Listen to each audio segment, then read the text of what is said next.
अब मैं army chief से कहना चाहता हूं कि आप भी कोई गैर नहीं हैं, आप भी हमारे पाकिस्तानी हैं, आप भी हमारे कलमागो भाई हैं, लेकिन मुल्क के अंदर रहना है तो मेरे लिए भी एक दायरा है, मुझे अपने दायरे से बाहर नहीं जाना चाहिए। पार्लियामेंट का भी एक दायरा है, हर महकमे का एक दायरा इख्तियार है, इसी तरह फौज का भी एक दायरा इख्तियार है। फौज की भी एक जिम्मेदारी है, अपनी जिम्मेदारी पे नजर रखो। मुल्क उजड़ रहा है, खैबर पख्तूनख्वा में आज कोई हुकूमत नहीं है। आपकी हाकिमियत को मैं अपने सूबे में जानता हूं, तुम्हारी कोई हुकूमत नहीं है। तुम सिर्फ दारुल हुकूमतों में अपने बड़े बड़े बंगलों के अंदर बैठे हुए हो, टांग पे टांग डालकर समझते हो कि हम हुक्मरान हैं। कम से कम मेरे सूबे में तुम्हारी कोई हुकूमत नहीं है। और ये बात सुन लो, बलोचिस्तान में आज भी वहां पर पाकिस्तान हुकूमत की कोई रिट मौजूद नहीं है, लेकिन हम तो बलोच इलाके को रो रहे थे, अब तो पश्तून इलाका भी खून में नहा रहा है। पश्तून इलाके में हमने 2-3 दिन के अंदर 50 से ज्यादा लाशें वसूल की हैं। हमने सिर्फ एक ही काम किया कि अपने प्यारों के जनाजे पढ़ सकें। ये क्या पाकिस्तान की आवाम की किस्मत में है कि हमने यहां पर खून देकर वक्त गुजारना है। फिर कहते हैं हमारे जवान भी तो शहीद हो रहे हैं। ओ बाबा, तेरे जवानों ने पेटी इसीलिए बांधी है, तनख्वाह इसी के ले रहे हैं कि उसने मुल्क की सलामती के लिए लड़ना है। तुम अपने खून का मेरे ऊपर क्या एहसान डालते हो? तुम मेरे खून पसीने के टैक्स से इसी बात की नहीं तो तनख्वाह ले रहे हो, लेकिन हमें कहते हो कि तुम लश्कर निकालो, तुम असलहा लेकर मुसल्लह गिरोहों के खिलाफ लड़ो। मैं कोई लश्कर नहीं बनाऊंगा, तुम चले जाओगे। तुम मेरी सरजमीन को हमेशा हमेशा के लिए कत्ल गारत गरी की तरफ धकेल रहे हो। ये सियासत किसी और को समझाओ, ये हमें मत समझाया करो। आपने अगर सियासत करनी है तो वर्दी उतार कर आइए, इलेक्शन में हिस्सा लीजिए, पता चल जाएगा कि वर्दी वाले को लोग क्या वोट देते हैं। ये आपका इख्तियार है कि आप जिसको चाहेंगे हुकूमत देंगे और जिससे चाहेंगे हुकूमतें छीन लेंगे।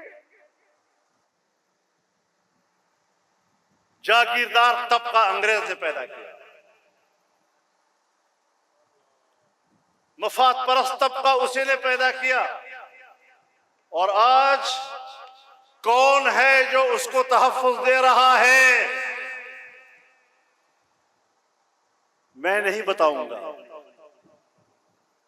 जो ताकत उसी जागीरदार और उसी सरमायादार तबके के जबर को तहफ्फुज़ दे रहा है, उसके इक़्तिदार को तहफ्फुज़ दे रहा है, मैं नहीं कहूंगा। खुद समझ लो कि अंग्रेज का यहां पर नायब कौन है और उसका जानशीन कौन। हम हुक्मरानों की मजबूरी को जानते हैं, लेकिन ये कोई भी नौजायदा नहीं है। ये जितने इस वक्त फैसला कुन लोग हैं, फैसला कुन कुव्वतें हैं, वो आक़िल व बालिग़ हैं, समझदार हैं, लेकिन उनके अंदर आजादी और हुर्रियत की रमक नहीं है। वो गुलामाना ज़हनियत के हामिल हैं और वो किसी ताकतवर मुल्क के लिए प्रॉक्सी की जंग लड़ रहे हैं, अपनी जंग नहीं लड़ रहे। तुम तो हर चीज में अपना मफाद ढूंढते हो। अमरीकी मेरे पास आए और कहा हम पाकिस्तान में सरमायाकारी करना चाहते हैं, मादनी ज़खायर। हमने कहा कि सरमायाकारी से बेनियाज तो खुद अमेरिका भी नहीं, सरमायाकारी से बेनियाज तो रूस भी नहीं है, चाइना भी नहीं। मल्टीनेशनल कंपनियां पूरी दुनिया में काम करती हैं, पैसा लगाती हैं। अगर पाकिस्तान में कोई सरमायाकारी करेगा हम क्यों रोकेंगे किसी को? लेकिन सरमायाकारी के लिए बैनुल अक़वामी क़वानीन और ज़वाबित हैं। पाकिस्तान का और आपका खुला मुआहिदा होना चाहिए, अवाम से खुफिया मत रखो।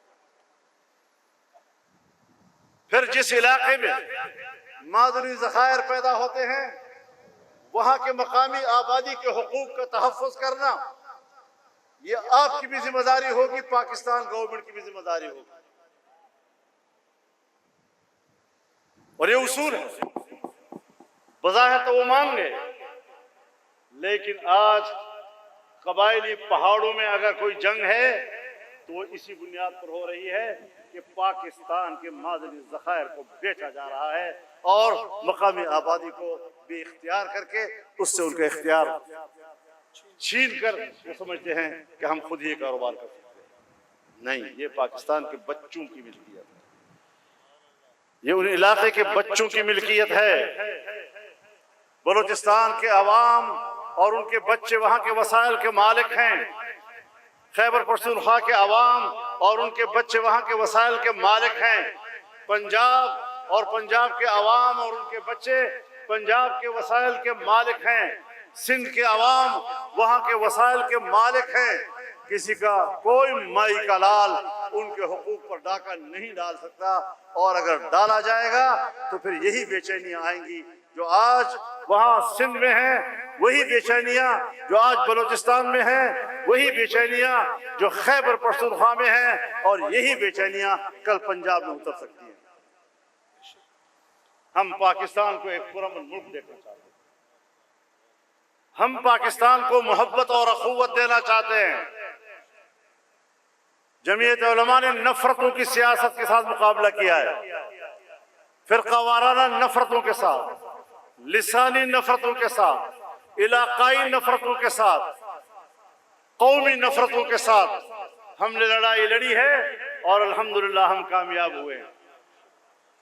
आज भी ये जंग जमीयत लड़ रही है मैदान में। अगर हमारी फौज समझती है कि हम जंग लड़ रहे हैं, हाँ आप लड़ रहे होंगे पहाड़ों में, लेकिन मैदानों में अगर नजर आ रही है तो जमीयत उलमा नजर आ रही है, जो अवाम के अंदर खुद एतमादी पैदा कर रही है। इस मुल्क को बचाने के लिए एक कश्मीर रह गया था कि जो पुरअमन था, आज वो कश्मीर उबल रहा है।